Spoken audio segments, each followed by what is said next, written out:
देखिए, geographical thought की इस वीडियो में हम लोग जो अमेरिकन ज्योग्राफर्स का कंट्रीब्यूशन पढ़ रहे थे, तो अब हम आगे कंटिन्यू चलते हैं। उसमें हमने लास्ट वीडियो में हमने Mark Jefferson, Ellen Churchill Semple और एल्सवर्थ हंटिंगटन को पढ़ा था। तो इस वीडियो में हम लोग आयसा बोमैन और ग्रिफिथ टेलर को कंप्लीट करने की कोशिश करेंगे, ठीक है। तो देखिए, सबसे पहले इसमें लाइन बाय लाइन पेन की जो निब है आप उसको फॉलो कीजिएगा तो आप इजीली कर पाएंगे। आयसा बोमैन, ठीक है। इन्होंने एंडीज पर्वतीय क्षेत्र का भ्रमण किया तथा इसके आधार पर अपना लघु शोध प्रबंध the geography of the central Andes लिखा, ठीक है। तो पहले तो इंपॉर्टेंट यही आपके लिए geography of the central Andes किसका है? आयसा बोमैन का है, ठीक है। एक बात तो ध्यान रखिएगा, एंडीज पर्वत की स्टडी ना अलेक्जेंडर वोन हम्बोल्ट ने भी की है, तो कंफ्यूज मत होना, ठीक है। इनकी फेमस बुक्स पढ़ लेते हैं। एक तो है फॉरेस्ट ज्योग्राफी, आपके सामने लिखी है मैंने, क्या है? फॉरेस्ट जियोग्राफी, ठीक है। दूसरी बुक है इनकी the new world problems in political geography. अब ये देखिए, ये जो बुक है the new world problems in political geography, ऐसा लगता है कि फ्रेडरिक रेडजल की बुक है, क्योंकि फादर ऑफ पॉलिटिकल ज्योग्राफी किसे कहा जाता है? फ्रेडरिक रेडजल को। तो यहाँ कंफ्यूज मत होइएगा। डेजर्ट ट्रेट्स ऑफ अटाकामा, ठीक है। अटाकामा क्या है? मरुस्थल है। कहाँ पर है अटाकामा? मरुस्थल कहाँ पर है देखिएगा, ठीक है, मैप में कहाँ पर है। अंतर्राष्ट्रीय संबंध, इंटरनेशनल रिलेशंस, ये इनकी बुक का नाम है। द पायोनियर फ्रिंज, द ये बहुत ज़्यादा इंपॉर्टेंट है ये वाली बुक, द पायोनियर फ्रिंज। मैं आपसे फिर कह रहा हूँ, बुक सारी इंपॉर्टेंट हैं, किसी बुक को इस तरह से नहीं छोड़ना कि ये इतनी इंपॉर्टेंट नहीं है, ठीक है। जो नहीं है ज़्यादा इंपॉर्टेंट वो मैंने बताई हुई है वीडियो में। तो फर्स्ट है आपकी the new world problems in political geography, desert desert trails of Atacama, international relations and the pioneer fringe, और फिर है लिमिट्स ऑफ लैंड सेटलमेंट्स, ठीक है। एक ये भी इंपॉर्टेंट है इनकी, geography in the relation to social sciences, means geography का सोशल साइंसेज से क्या रिलेशन है। Geography in relation to social sciences ये वाली बुक, और लिमिट्स ऑफ लैंड सेटलमेंट ये वाली बुक, ठीक है। होगी दो। तो ये जो मतलब बुक है ये आपको अच्छे से पढ़नी है, ठीक है, सारी की सारी जो भी इसमें दी हुई हैं। उसने अपने जीवन के प्रारंभिक काल में वो निश्चयवादी था, परंतु बाद में उसने मनुष्य द्वारा प्राकृतिक पर्यावरण परिवर्तन की क्षमता को पर्याप्त महत्व दिया। उसके अनुसार मानव स्वयं को बदल रहा है, साथ ही विश्व को भी, जिसके साथ वह चल रहा है। तो ये वाली लाइन बहुत इंपॉर्टेंट है, और इस लाइन से क्या पता चलता है कि पहले तो वो इन्वायरमेंटलिस्ट था, लेकिन बाद में क्या बन गया? पॉसिबलिस्ट बन गया। आयसा बोमैन पहले इन्वायरमेंटलिस्ट थे, डिटर्मिनिस्ट थे, बाद में वो पॉसिबलिस्ट बन गए थे। इस वजह से उनकी लाइन ये क्या कहती है कि मानव स्वयं को तो बदल ही रहा है, साथ ही उस विश्व को भी बदल रहा है, ठीक है। मानव स्वयं को बदल रहा है, साथ ही विश्व को भी बदल रहा है, इसके साथ वह चल रहा है, ठीक है। मीन्स दे दी ना मानव को प्रायोरिटी इन्होंने, इस वजह से ये बाद में पॉसिबलिस्ट हो गए थे, ठीक है। आयसा बोमैन का यही मेजर कंट्रीब्यूशन है बुक्स वगैरह को लेकर के। बाकी माजिद हुसैन साहब के जो है उसका मैं एक बार आपको बता देता हूँ, जो अंडरलाइन पोर्शन है आप इसे पढ़िएगा। The geography of central Andes ये बुक मैं आपको बता ही चुका हूँ, है ना। द पायोनियर फ्रिंज पुस्तक, ठीक है। अब देखिए, कई बार ये पूछ लेते हैं कि जो फेमस बुक है उसके अंदर किस चीज़ का डिस्कशन है।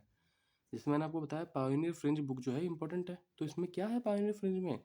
USA, Canada, Australia, south Africa, Siberia, Mongolia, Manchuria. ये मंचूरियन नहीं है, ये मंचूरिया है, ठीक है।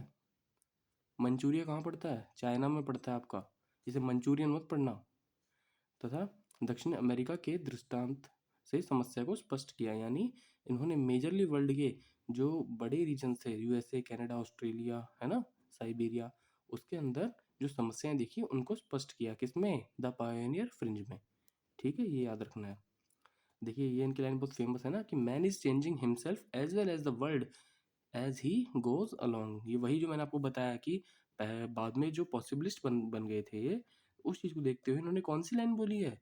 Man is changing himself, man is changing himself as well as the world as he goes along, ठीक है।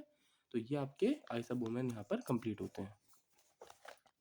नेक्स्ट आपके आते हैं, देखिए, ग्रिफिथ टेलर, आप उनको जानते ही हैं, और बहुत ज़्यादा इंपॉर्टेंट जो है ग्रिफिथ टेलर, ठीक है। ग्रिफिथ टेलर के बारे में मैं आपको एक बात बता देता हूँ कि इनका आप ना यहाँ तो पढ़ेंगे ही पढ़ेंगे, इनका आप जब प्रैक्टिकल ज्योग्राफी आप पढ़ेंगे उसमें भी आपको इनका कंट्रीब्यूशन मिलेगा, ठीक है। जब हम ग्रिफिथ टेलर का डिस्कशन करते हैं तो ये बहुत ही नामी जोग्राफर हुए हैं, ठीक है। तो इनका अब आगे हम पढ़ते हैं। देखिए, ग्रिफिथ टेलर जो थे, टेलर ने नियतिवाद का समर्थन किया था। नियतिवाद मीन्स ये पर्यावरण को मानव से ऊपर रखते थे, ठीक है। परंतु उन्होंने मानव द्वारा वातावरण परिवर्तन को भी स्वीकार किया, लेकिन वो ये बात भी मानते थे कि हाँ, मानव भी पावरफुल है और वो इन्वायरमेंट में चेंज कर सकता है। इस विचारधारा को उन्होंने वैज्ञानिक निश्चयवाद साइंटिफिक डिटर्मिनिज्म कहा। तो आपसे कोई पूछे कि साइंटिफिक डिटर्मिनिज्म क्या है, एक ऐसी विचारधारा है जिसमें ग्रिफिथ टेलर नियतिवाद का समर्थन करते हुए कहते हैं कि मानव द्वारा वातावरण परिवर्तन को भी स्वीकार किया जाना चाहिए, ठीक है। इस विचारधारा को क्या कहते हैं? वैज्ञानिक निश्चयवाद, साइंटिफिक डिटर्मिनिज्म, ठीक है। इसे नवनिश्चयवाद एवं रुको और जाओ नियतिवाद, स्टॉप एंड गो डिटर्मिनिज्म भी कहते हैं। स्टॉप एंड गो का मतलब क्या है कि रुको, देखो कि इन्वायरमेंट आप पे डोमिनेंट है, और जाओ का मतलब है कि इसमें एक तरीके से आप चेंज करके अपने आप को इसके रहने लायक बना सकते हैं। उसके अनुसार मानव ट्रैफिक पुलिस की तरह कार्य करता है, ठीक है। तो ये भी आपको याद रखना है कि ट्रैफिक पुलिस की तरह कैसे काम करता है। जैसे ट्रैफिक पुलिस होती है ना कि रोकती है कि रुकिए पहले, ठीक है, थोड़ा समझिए इन्वायरमेंट क्या है आपका, कितना नुकसान आप कर सकते हैं, कितना नहीं करना है आपको इन्वायरमेंट से, ठीक है। वो रुको और जाओ का मतलब है कि पहले रुको और देखो और फिर जाइए आप, ठीक है, कुछ भी काम करने के लिए। इसलिए मानव को ट्रैफिक पुलिस की तरह कार्य करने के लिए कहा जाता है। किसके थ्रू, किसके द्वारा? ग्रिफिथ टेलर के द्वारा, ठीक है। अब प्रजातियों के प्रवास से संबंधित आप जानते हो, प्रवास कटिबंध सिद्धांत, माइग्रेशन जोनल थ्योरी किसकी है? ग्रिफिथ टेलर की है। और जोनल एंड स्टेटर थ्योरी, ठीक है, सेम एक ही है ये किसकी है? ये भी ग्रिफिथ टेलर की है। तो जोनल एंड स्टेटा थ्योरी में क्या पढ़ा था आपने कि सभी प्रजातियों का मध्य एशिया, सेंट्रल एशिया से जन्म हुआ, फिर वो महाद्वीपों के कोनों में जाकर बस गई, ठीक है। अब इनकी फेमस बुक्स पूछी जाती हैं, बुक्स बहुत इंपॉर्टेंट है, आपको याद रखनी है। सबसे पहली बुक है आपकी ज्योग्राफी इन 20th सेंचुरी, ठीक है। फिर आपकी रेशियल ज्योग्राफी, प्रजातीय भूगोल। फिर आपका इन्वायरमेंटल रेस एंड माइग्रेशन, ठीक है। इन्होंने क्लाइमोग्राफ एंड हिदरग्राफ दिया था। ये क्लाइमोग्राफ और हिदरग्राफ क्या होता है ये मैं आपको प्रैक्टिकल में पढ़ा दूंगा थोड़ा बहुत, ठीक है। मैं आपको चलो यहाँ पर हल्का सा बता देता हूँ। क्लाइमोग्राफ और हिदरग्राफ क्या होता है, ये इस तरीके से ग्राफ बने होते हैं, ठीक है। ये जीरो होता है, ये एक्स एक्सिस होता है, वाई एक्सिस, ये वाई एक्सिस हो गया, ये एक्स एक्सिस हो गया, ठीक है। तो यहाँ पर होता है वेट बल्ब टेम्परेचर, ये वहाँ होता है वेट बल्ब टेम्परेचर, यहाँ होती है ह्यूमिडिटी। तो कहने मतलब है आर्द्रता और तापमान के बीच संबंध बनाने वाले जो ग्राफ हैं, जैसे क्लाइमोग्राफ, ये किसने दिया था? ग्रिफिथ टेलर ने दिया था। ऐसे आपका हीदर ग्राफ है, ये किसने दिया था? ये भी ग्रिफिथ टेलर ने दिया था, ठीक है। तो आपको प्रैक्टिकल ज्योग्राफी मिल जाएगा कि क्लाइमोग्राफ में क्या क्या चीज़ शो की जाती हैं। पूछा हुआ है एक बार वैसे एग्जाम में, ठीक है, कि क्लाइमोग्राफ में क्या चीज़ शो करते हैं, हीदर ग्राफ में क्या चीज़ शो करते हैं। तो आप प्रैक्टिकली जब बुक उठाएंगे उसमें आपको मिल जाएगा कि क्लाइमोग्राफ के थ्रू क्या शो होता है, हीदर ग्राफ के थ्रू क्या शो होता है। ये दोनों का डेवलपमेंट किसने किया था? ग्रिफिथ टेलर ने। माइग्रेशन जोनल थ्योरी भी आपने पढ़ी है, ठीक है, ग्रिफिथ टेलर की जो इन्होंने दी थी, क्लियर।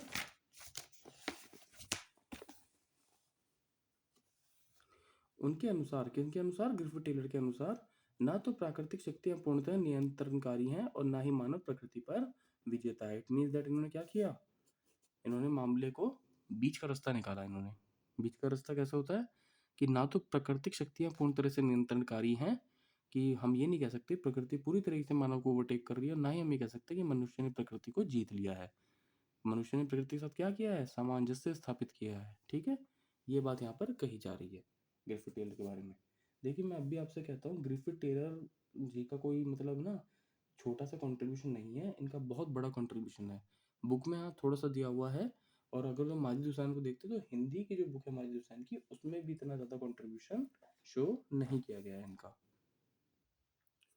अब हम लोग जो एक नए जोग्राफर हैं, कार्ल ऑटविन सावर, ठीक है, कार्ल ऑटविन सौर, इनको हम स्टडी करते हैं, ठीक है। तो देखिए, सावर ने संभववाद का समर्थन किया। अब देखिए ये क्या है, संभववादी हैं। आपको मैं फिर बता रहा हूँ एक बार अगेन, प्लीज़ जोग्राफर्स का इस बारे में ज़रूर याद रखिएगा कि कौन डिटर्मिनिस्ट है, कौन पॉसिबलिस्ट है, और कौन न्यू डिटर्मिनिस्ट को मानता था, ठीक है।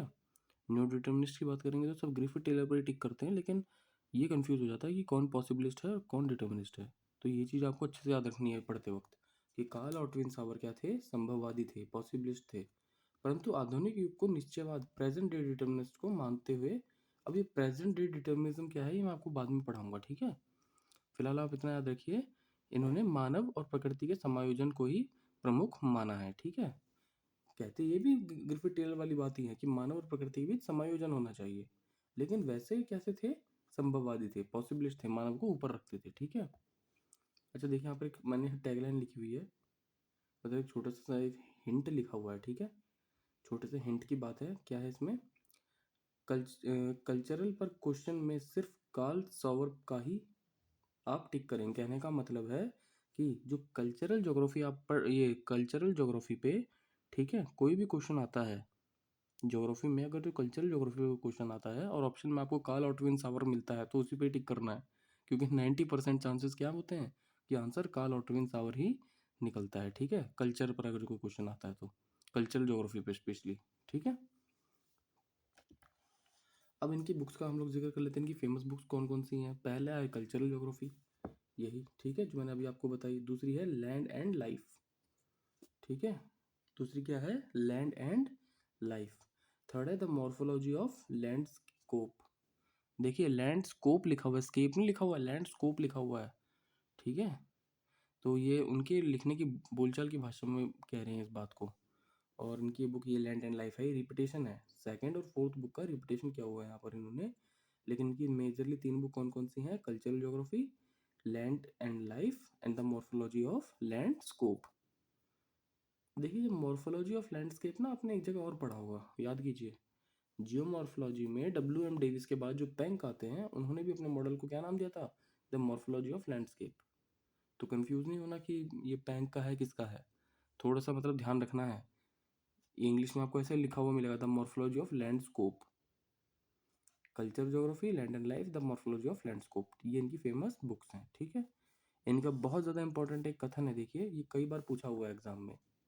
ठीक है, एग्जाम में ये वाला कथन उन्होंने पूछा था एक बार, ये वाला जो है, यदि इतिहास कब का वैज्ञानिक अध्ययन प्रस्तुत करता है तो भूगोल कहाँ का वैज्ञानिक तथा तार्किक अध्ययन करता है। ये कहाँ का मतलब ये नहीं है कि भाई कहाँ की कितनी बड़ी चीज़ है, वो वाली बात नहीं कही जा रही यहाँ पे टोंट मारने वाली। कहाँ का मीन्स वेयर, कब का मीन्स व्हेन। जो कार्ल ऑटविन सावर हैं, ठीक है, जो कल्चरल जोग्राफर हैं कार्ल ऑटविन सावर, ठीक है, इनके बारे में क्या कहा जाता है, इनके बारे में ये कहा जा रहा है कि ये क्या मानते थे, मतलब इनकी क्या स्टेटमेंट है कि अगर इतिहास की बात करें तो इतिहास कब कब ऐसा हुआ था उसका साइंटिफिक स्टडी करता है। तो ज्योग्राफी किसका करता है, कि वेयर की साइंटिफिक स्टडी करता है। प्लीज़ इस लाइन को याद रखिएगा कि अगर हिस्ट्री वेन का डिस्कशन करता है ना, कि वेन कब ऐसा हुआ था, है ना, उसकी स्टडी कौन करता है, हिस्ट्री। तो ज्योग्राफी किसका करता है, वेयर की स्टडी करता है कि कहाँ हुआ था। क्लियर, अगर हिस्ट्री वेन की स्टडी करता है तो ज्योग्राफी वेयर की स्टडी करता है। ये किसने कहा था, कार्ल ऑटविन सावर ने। क्लियर, ये बहुत ज़्यादा इंपॉर्टेंट है और ये आपको याद रखना है। अब हम माजिद हुसैन साहब की बुक देखते हैं एक बार। देखिए आपके सामने कार्ल ऑटविन सावर हैं, ठीक है, ये देखिए सबसे पहले कार्ल ऑटविन सावर 20वीं सदी का अग्रणी अमेरिकी भूगोलवेत्ता था। पहले तो क्लियर हुआ आपको, ठीक है। बर्कले से जुड़ा था, बर्कले क्या है, कैलिफोर्निया विश्वविद्यालय के स्कूल्स होते हैं, क्या मतलब है, देखिए यूनिवर्सिटीज़ जो होती हैं, कैलिफोर्निया यूनिवर्सिटी हुई, ठीक है, जो बड़ी लेवल की यूनिवर्सिटीज़ होती हैं, इनमें स्कूल्स होते हैं। कैसे school, school of social science, school of political science, ठीक है, स्कूल ऑफ नेचुरल साइंस। तो ये बर्कले स्कूल जो था, ठीक है, उससे जुड़े हुए थे। कैलिफोर्निया विश्वविद्यालय के बर्कले स्कूल से कौन जुड़े थे, कार्ल ऑटविन सावर। सावर ने रेडजल व सैंपल के वातावरण नियतिवादी विचारों को अस्वीकृत किया। भाई जाहिर सी बात है, ये पॉसिबलिस्ट थे, तो ये कैसे इसको मान सकते थे। ठीक है, सावर का योगदान कृषि का उद्भव, पौधे व पशुओं के विचरण, डिफ्यूजन और मूल अमेरिकी समुदाय रेड इंडियन पर विजयी के प्रभावों के अध्ययन क्षेत्र पर था। तो आपसे पूछ सकते हैं कि कार्ल ऑटविन सावर का स्टडी एरिया क्या क्या था, रेड इंडियन। ये रेड इंडियन पता कौन होते हैं, जो अमेरिका में अमेरिकन होते हैं ना, उनको रेड इंडियन कहते हैं। आपने रेसेस पढ़ी है ना पॉपुलेशन ज्योग्राफी में, कि जो अफ्रीकन होते हैं उनको नीग्रोज कहा जाता है, नीग्रो, है ना, अफ्रीकन्स को। वैसे ही अमेरिकन को क्या कहा जाता है, रेड इंडिया कहा जाता है, ठीक है, रेड इंडियन कहा जाता है। ठीक है, तो एक तो वो उनका स्टडी एरिया था, दूसरा कैसे एग्रीकल्चर का उद्भव हुआ, ओरिजिन कैसे हुआ, और पौधे व पशुओं का डिफ्यूजन कैसे हुआ, डिफ्यूजन मीन्स वितरण कैसे हुआ, कैसे उनका फैलाव हुआ। ये इनका प्रमुख अध्ययन क्षेत्र था। ठीक है। प्रिंसटन की विचार गोष्ठी सिंपोजियम में, प्रिंसटन मीन्स एक जगह है ये प्रिंसटन, ठीक है, जगह के बारे में बताया जा रहा है, वहां पर विचार संगोष्ठी थी। विचार संगोष्ठी क्या होती है? सिंपोजियम, जैसे सेमिनार होता है ना, आपने सेमिनार देखे होंगे होते हुए, वैसे सिंपोजियम भी एक तरह का सेमिनार ही होता है। उसमें कार्ल ऑटविन सावर ने man's role in changing the face of the earth पर विचार को थॉमस द्वारा सराहा गया। ठीक है, किसने सराहा है वो इम्पोर्टेंट नहीं है, लेकिन कार्ल ऑटविन सावर ने किस चीज पर दिए थे विचार अपने? Man roles in changing the face of the earth. ठीक है, ये आपको याद रखना है कि man roles in changing the face of the earth किसका है? कार्ल ऑटविन सावर का है। ठीक है, अब इस पे आइए। उसकी यह राय भी थी कि क्षेत्रीय परिदृश्य में जैसे ही मानव का आगमन हुआ, भूगोल भूगर्भ विज्ञान से अंतर संबंधित बन जाता है। ये इतना इंपॉर्टेंट नहीं है जो आपको याद रखने की जरूरत है। सावर का मत है कि भूगोल क्षेत्र, प्रदेश अथवा भूदृश्य के बारे में विचार व्यक्त करने का विषय है। ये बहुत इंपॉर्टेंट लाइन है। ठीक है, ये वाली जो आप लाइन देख रहे हैं,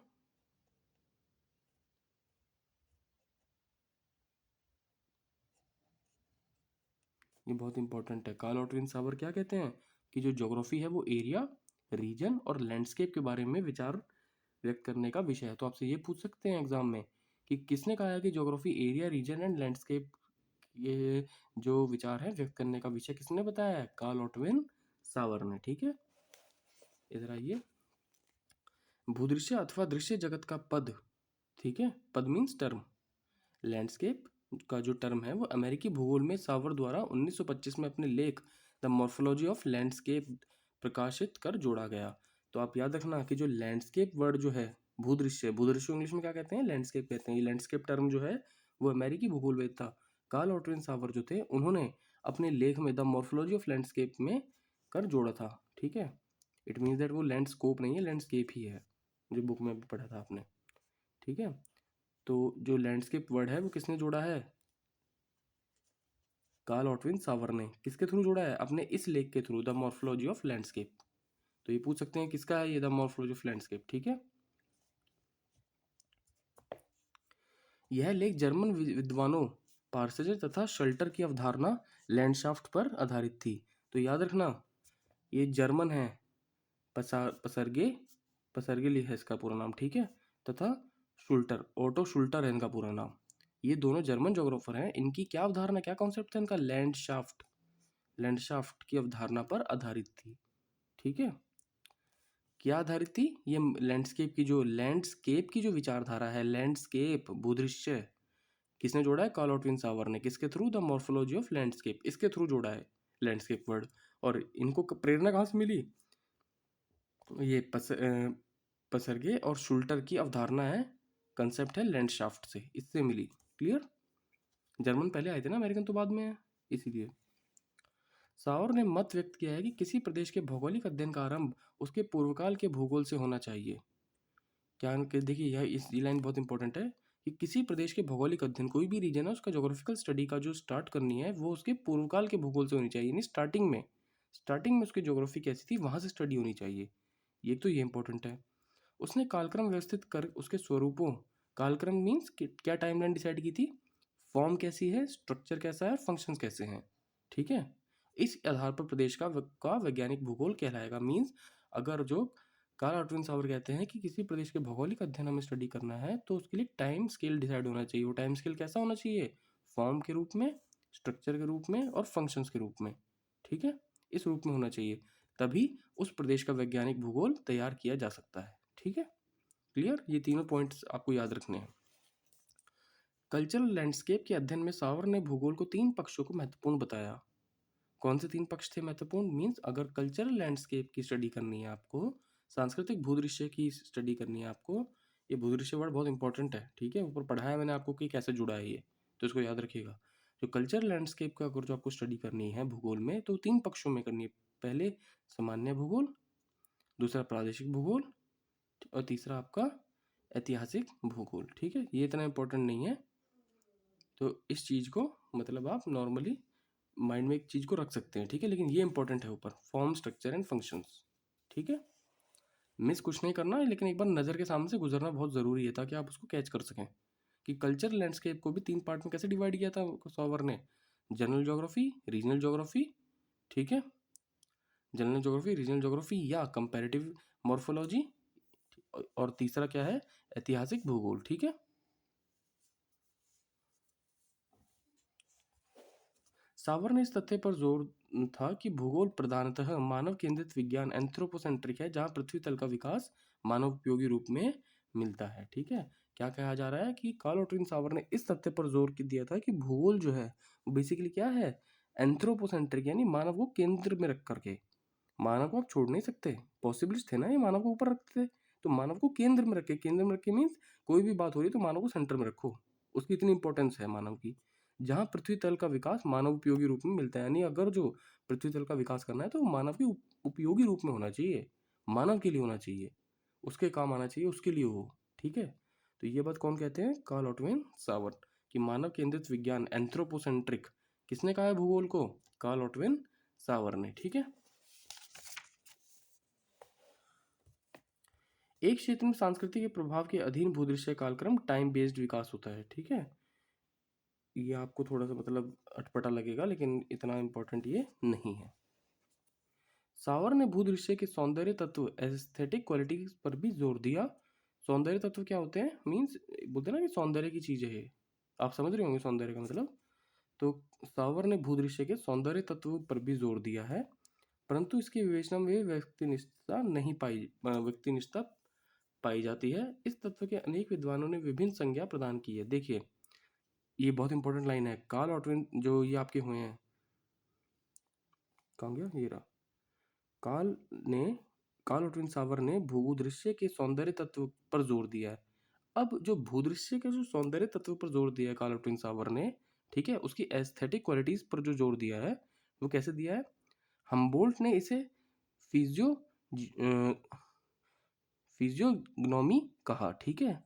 जो अलेक्जेंडर वुल हम्बोल्ट थे उन्होंने भूदृश्य के सौंदर्य तत्व को, ठीक है, आप इस चीज को ऐसे याद रखिए कि जो भूदृश्य के सौंदर्य तत्व है उनको अलग अलग जोग्राफर्स ने अलग अलग नाम दिया है, तो वो आपको याद रखना है कि किसने क्या नाम दिया है, ठीक है। कार्ल ऑटविन सावर ने भूदृश्य के सौंदर्य तत्व के अध्ययन पर जोर दिया, लेकिन अलग अलग विद्वानों के अलग नाम है। हम्बोल्ट ने इसे आकृति विज्ञान फिजियोग्नोमी कहा, ठीक है। बांस लिखा ना, बांस, बांस, बांस से जोग्राफर है, ये वाला बांस नहीं है जो आप पढ़ते हैं वैसे, बांस का डंडा, ये बांस जोग्राफर है। इन्होंने इसे आत्मा कहा, ठीक है। किसकी आत्मा, लैंडस्केप की आत्मा क्या है, उसका सौंदर्य तत्व, ठीक है। और उस सौंदर्य तत्व को क्या नाम दिया है, क्यों क्या कहा है उन्होंने, आत्मा कहा है बांस ने। वोल्शे ये भी जोग्राफर हुए हैं, इन्होंने इसे सामंजस्य रिदम कहा है, और ग्राडमैन इसे सुमेल हार्मनी कहता है। तो कौन क्या कहता है भूदृश्य के सौंदर्य तत्व को, ये आपको याद रखना है, ठीक है।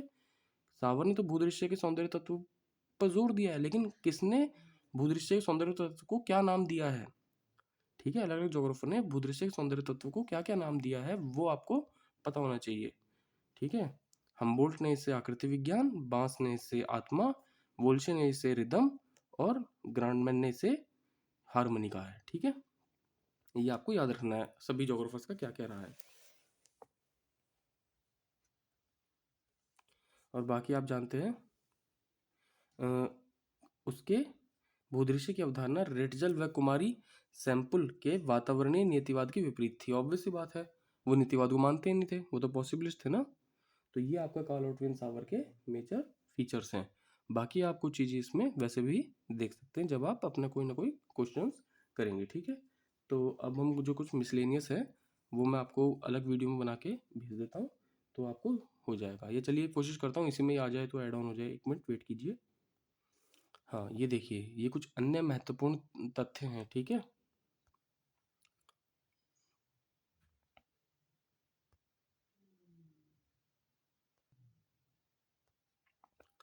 ठीक है, ये देखिए आपके सामने ये कुछ महत्वपूर्ण अन्य तथ्य हैं जिनको हम एक बार रीड कर लेते हैं, और ये सारे ही किसके हैं, अमेरिकन जोग्राफर से रिलेटेड है।